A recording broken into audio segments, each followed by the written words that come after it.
Majesty.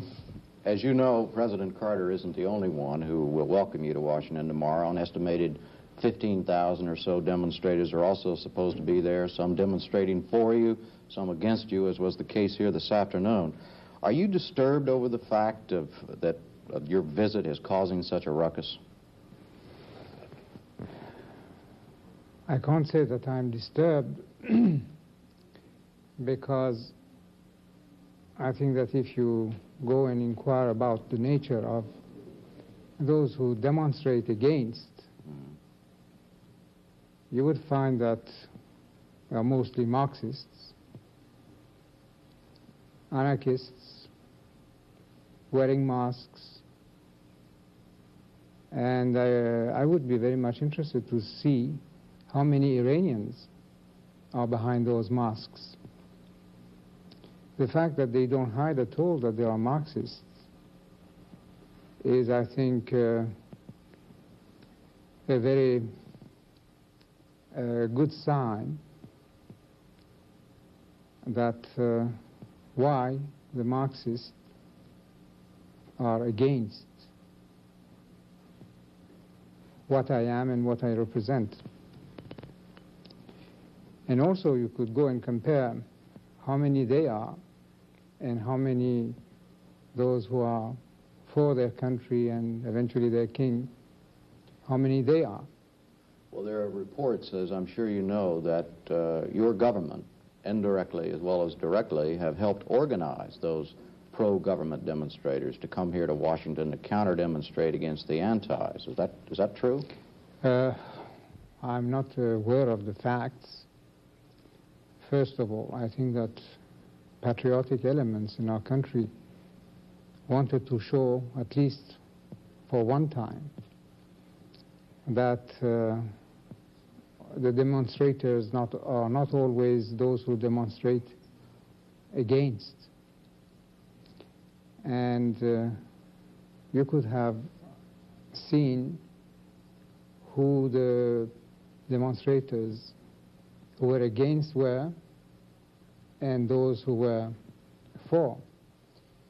Well, this is your 11th trip to the United States, and the other 10 were relatively quiet. Why now? Why all of this turmoil now, do you think? What's your guess on that?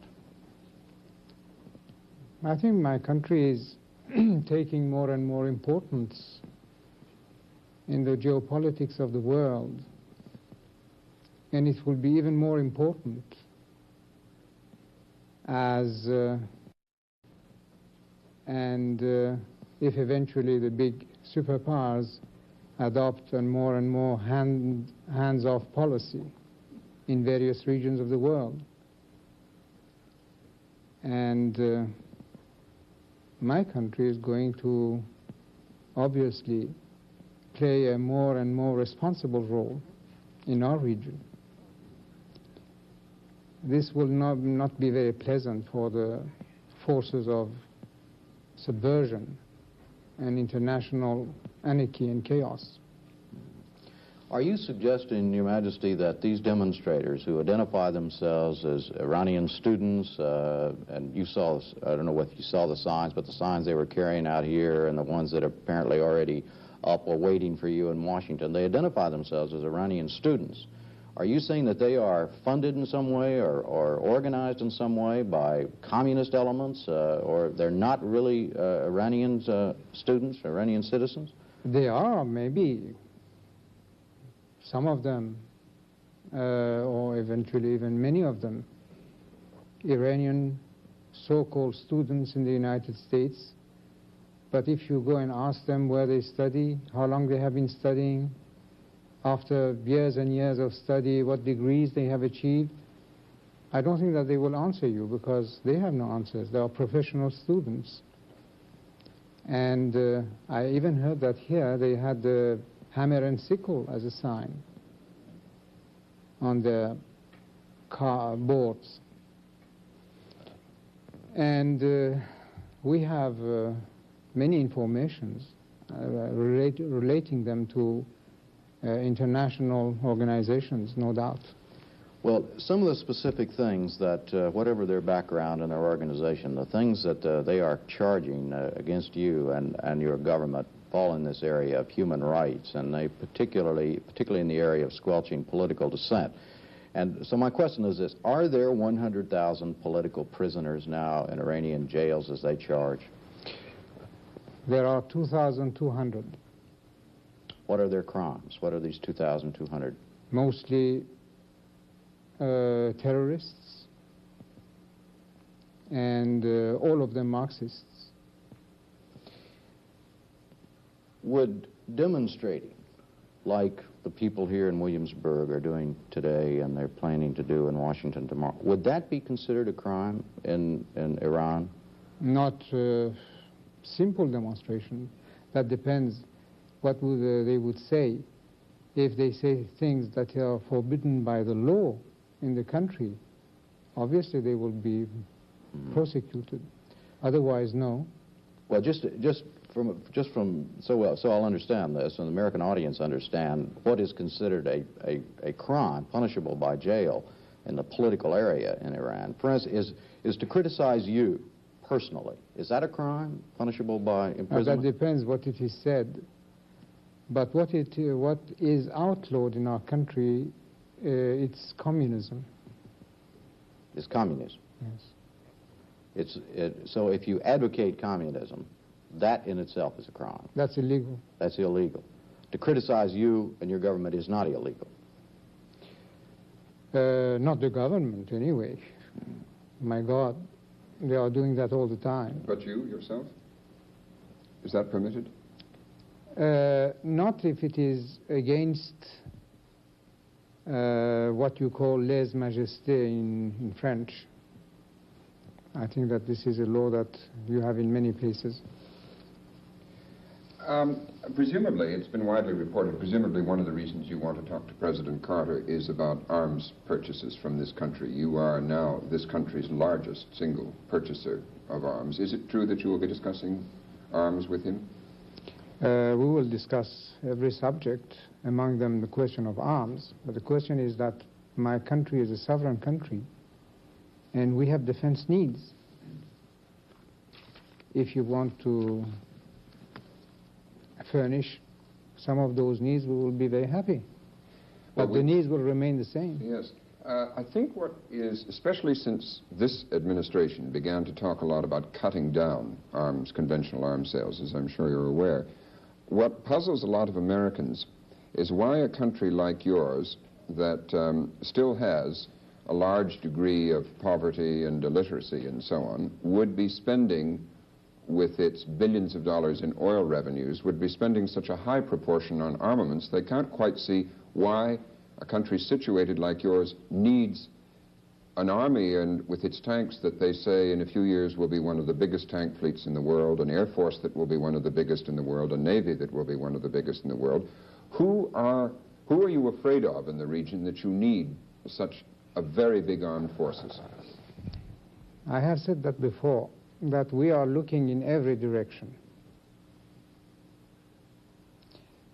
And because of the nature of today's wars are fought in 1 week, maximum 2 weeks' time. Whoever loses in the first 1 or 2 weeks has lost. With the nature of the United Nations and its impotency, I think that there is no chance for countries to recover what they have lost in the first 2 weeks. Your Majesty, just looking at the countries that surround you, the Soviet Union, Afghanistan, Pakistan, Saudi Arabia, Iraq, Turkey, who all border on you immediately, most people, countries, either make or buy arms with a particular potential enemy in mind. Now, who would be your particular potential enemies? Who would you be arming against, potentially or hypothetically? Against all countries which could be manipulated and encouraged by eventual outside powers.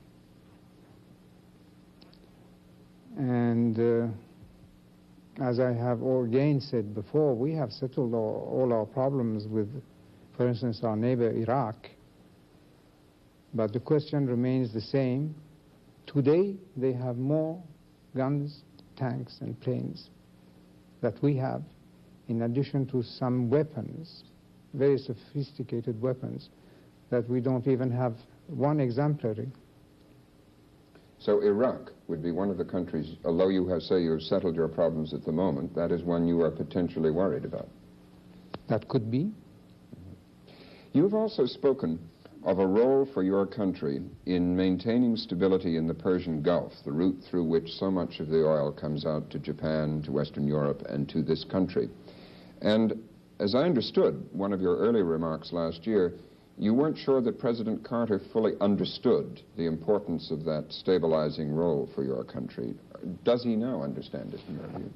I don't know that he misunderstood that problem. I have never talked of this subject with him before, and I can't say that he did not understand.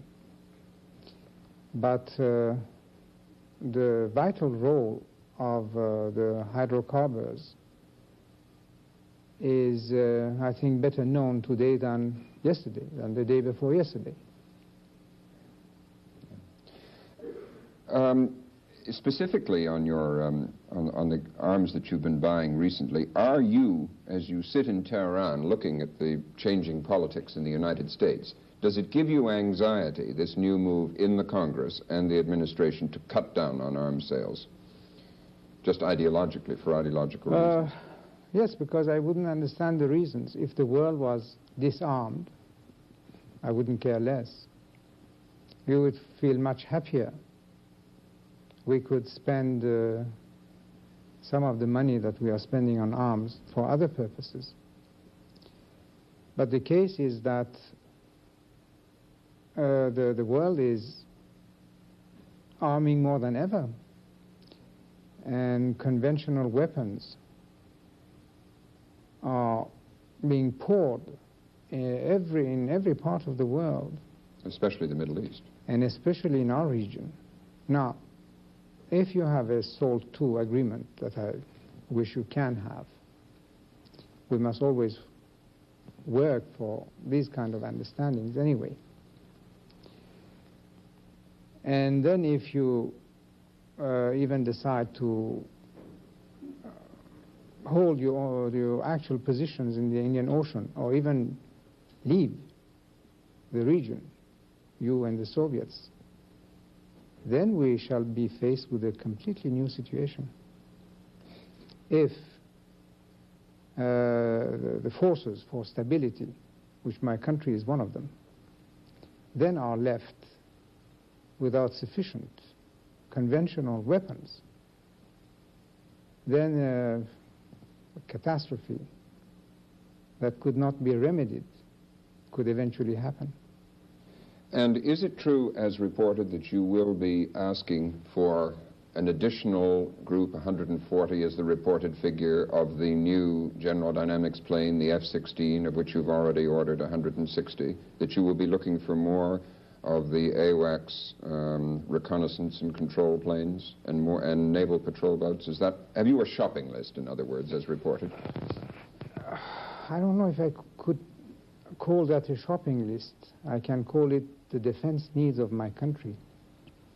We have more than 7,000 kilometers of borders, of frontiers, and as much aerial borders. With a simple calculation, you can see immediately how many planes you need to defend those borders. Are the figures I gave roughly accurate of what the defense needs of your country are? Well, roughly. But these are the minimum requirements that my country has according to our calculations. And if you compare what the Europeans have on both sides, the NATO countries and the Warsaw countries, you can see that how many planes they have for each kilometer of airspace. Can I ask you one other question in this area? One of the objections in the Congress here to your being sold the most sophisticated American weapons, you're very familiar with the argument, I'm sure, the AWACS reconnaissance plane, the Spruance-class destroyers, the F-16, is that they require not only servicing, but instruction and maintenance, and even operation, some of them, at present by American personnel. I believe the figure given is 24,000 American advisory personnel now there. Could Iran fight now, using its most modern weapons, without the American personnel being involved? The 24,000 are not military personnel. Advisory? Not even advisory. Technicians? Not even technicians. No, no, this is, I think, mixing the civilians working for civilian projects and the military.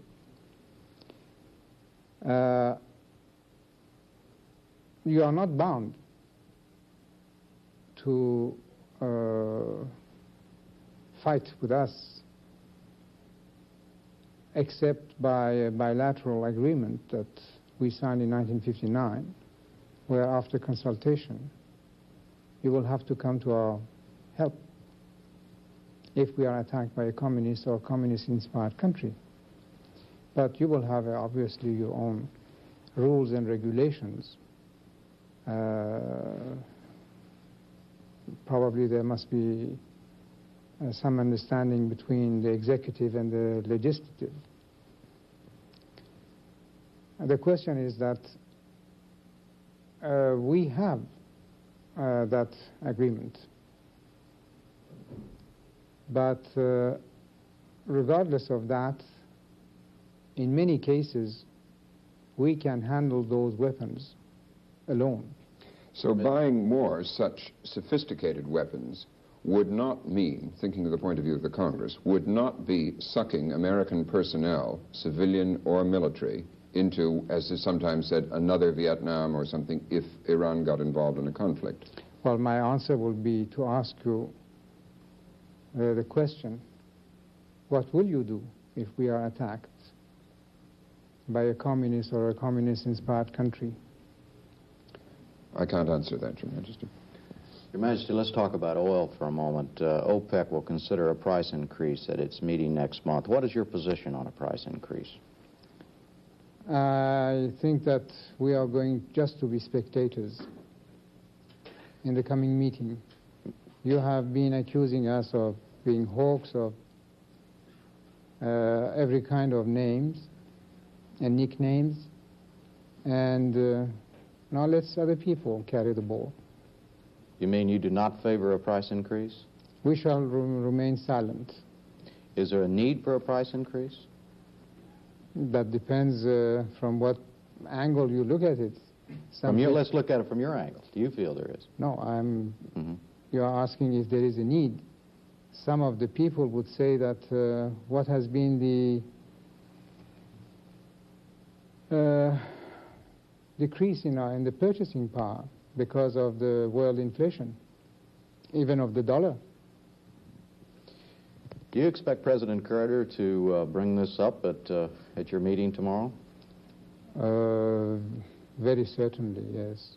Do you think he's going to ask you, Your Majesty, please do what you can to keep the price rise from coming off? It is possible. What are you going to tell him when he does? I will say that I'm not going to push for anything, but OPEC has 13 members, and we are only one. Mm-hmm.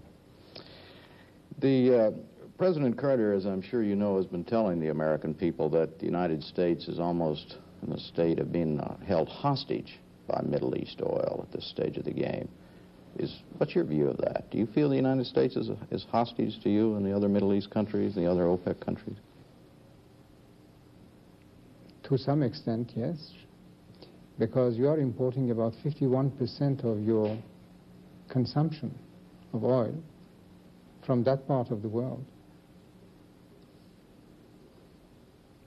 He's also said that our very security, economic security, and then the next step, our basic national defense security, is at risk as long as this hostage situation continues. Would you agree with that? Well, definitely, yes. Mm-hmm.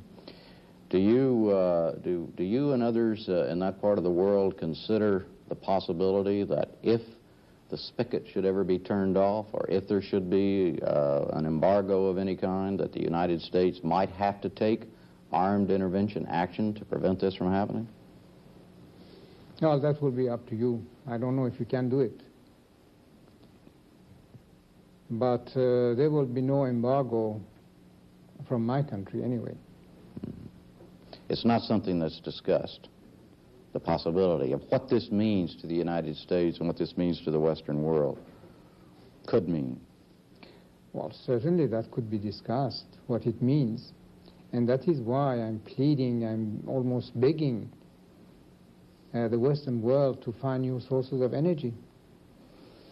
On the subject of talking to President Carter, I know that all these state visits like this, there's always preliminary discussions back and forth between representatives of the governments, and you know pretty much, I would imagine, what the president is going to bring up. Is on the list human rights? Is he going to, you know, how President Carter is pushing human rights now, is that on the list of things to be talked about tomorrow? I just don't know. There are no agenda. But I would welcome that. Why not? Has there ever been any discussion between the Carter administration and your government about the human rights situation in Iran? No. No, and I don't see why you would have raised a question like that, because we have ready answers. That there is no problem? Not as far as I'm concerned. Mm-hmm. Robin? It's just that organizations like the International Commission of Jurists and Amnesty International, which, for instance, was awarded a Nobel Prize this year, have, as you've often commented on yourself, made repeated charges that your secret police has indulged in torture and imprisonment without charge and that sort of thing. Those would be the things, presumably, that a president who was making a display of his concern about human rights would bring up. Well, it's a long time since torture has not taken place in our country. How long? And the torture that they were pretending was practiced is not more than we can see in American films that is being done to people in, I don't know, by some officials. Well, I don't want to bring this question up. The question is that torture does not exist anymore in my country, and we have taken steps that people would be allowed even to have civilian lawyers as in their defense, and after the cross-examination, their case should be sent to the court immediately. That was a change in the law last summer, wasn't it? Yes, something like that. This group that is protesting, or one of the groups that is demonstrating, has put out the word, in addition to the 100,000 they claim there are 100,000 political prisoners now in your jails. They also say that 581 political dissidents have either died as a result of being tortured or been executed over the last 4 years in your country. Oh, that is ridiculous. Some people have been executed naturally, but they were duly judged, and according to the court, they merited that sentence. Were they for political crimes? No, for murder and for terrorist activities. And some of them just for treason, high treason. As a Middle East power, Your Majesty, and a major Middle East power who deals with both the Israelis and the Arab nations, are you personally, or is your government playing any role in the current preparations to try and get a Geneva conference going? Not directly, but we will help as much as we can. Do you think the signs are good at the moment? Or? Well, there have been some rather good signs lately. The proposals of President Sadat and some of the answers of Mr. Begin. You've spoken often about your desire not only to improve the industrial base of your country and the infrastructure, but also just the lives of the people. I noticed you said in an interview 4 years ago that you were soon going to make schooling free for children up to the 8th grade. Has that happened yet? Oh, a long time now. That has happened. Not only schooling free up to that grade, but secondary education will be free and university will be free if they accept to serve the state for the same duration than their studies. But this is an assurance of getting a job, because they will be paid as anybody else. You've said that that by next year the per capita income of Iran should be $1,800. How For is a transcript, send that's $1 true, distributed to the through the population? The charge is often made that it's still concentrated in very few hands. Well, it's already $2,220. I mean, 2 months ago it was. And I think that this insinuation or accusation is very far from the truth, because you can't find a worker now unless you give him exceptionally high wages, sometimes higher than Western Europe. I'm very sorry, but I have to end it there. Thank you very much, Your Majesty, for joining us this evening. Good night, Jim. Thank you, Majesty. Jim Lehrer and I will be back tomorrow evening. I'm Robert McNeil. Good night.